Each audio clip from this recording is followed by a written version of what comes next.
Hi అండి, welcome back to my YouTube channel Mrs Mahi Kiran. నేను మీ మహి. ఈరోజు ఈ వీడియోలో చాలా quick and easy lunch box recipe sweet corn rice మీ అందరికీ ఎలా ప్రిపేర్ చేసుకోవాలో చూపించాలి అనుకుంటున్నాను. ఈ రెసిపీ నేను టైం లేనప్పుడు రైస్ అండ్ కర్రీ ప్రిపేర్ చేయడానికి లేజీగా ఉన్నప్పుడు ఫాస్ట్గా అయిపోతుందని ప్రిఫర్ చేశాను. ఈ రెసిపీ ప్రిపేర్ చేసుకోవడానికి కావాల్సిన ఇంగ్రీడియంట్స్ ఏంటో ఒకసారి చూసేయండి. ఈ రెసిపీ ఈరోజు నేను ప్రెషర్ కుక్కర్లో ప్రిపేర్ చేస్తున్నాను, ఎందుకంటే క్విక్గా అయిపోతుందని. ముందుగా స్టవ్ ఆన్ చేసుకొని కుక్కర్ పెట్టి 2 స్పూన్స్ ఆఫ్ ఆయిల్ యాడ్ చేసుకోవాలి. కొన్ని స్పైసెస్ యాడ్ చేసుకోవాలి. నేను ఇక్కడ 1 టేబుల్ స్పూన్ గీ యాడ్ చేస్తున్నాను. గీ మీకు ఆప్షనల్. గీ యాడ్ చేసినా చేసుకోకపోయినా ఈ రెసిపీ చాలా టేస్టీగా ఉంటుంది.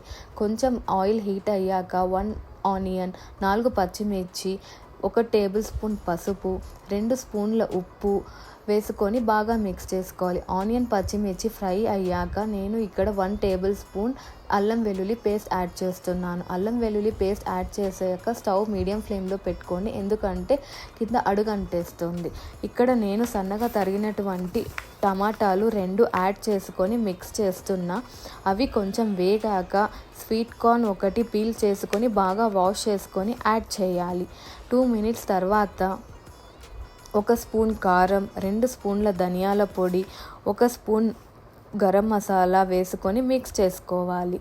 తర్వాత బాస్మతి రైస్ 2 కప్పులు యాడ్ చేస్తున్నాను. దాన్ని నేను 20 నిమిషాల ముందు నానబెట్టుకున్నాను. మీరు బాస్మతి రైస్కి బదులు నార్మల్ రైస్ కూడా యాడ్ చేసుకోవచ్చు.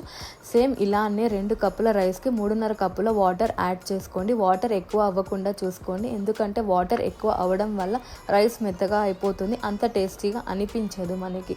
అలాగే స్వీట్ కార్న్ కూడా మెత్తగా అయిపోతుంది వాటర్ ఎక్కువ అయితే. సో వాటర్ కరెక్ట్గా చూసుకొని యాడ్ చేసుకోవాలి.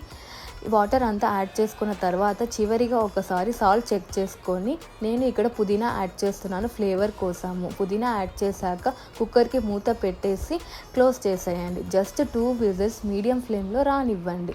అంతేనండి, ఎంతో టేస్టీగా చేసుకోగలిగిన sweet corn rice recipe ready. నేను ఈ రెసిపీని రైతా అండ్ పుదీనా చట్నీతో సర్వ్ చేసుకున్నాను. మీకు పుదీనా చట్నీ రెసిపీ కావాలి అంటే లింక్ డిస్క్రిప్షన్లో ఉంటుంది, చెక్ చేసేసుకోండి. This is one of my favourite recipe. ఈ వీడియో మీకు నచ్చినట్లయితే please do like, share and subscribe. Thanks for watching.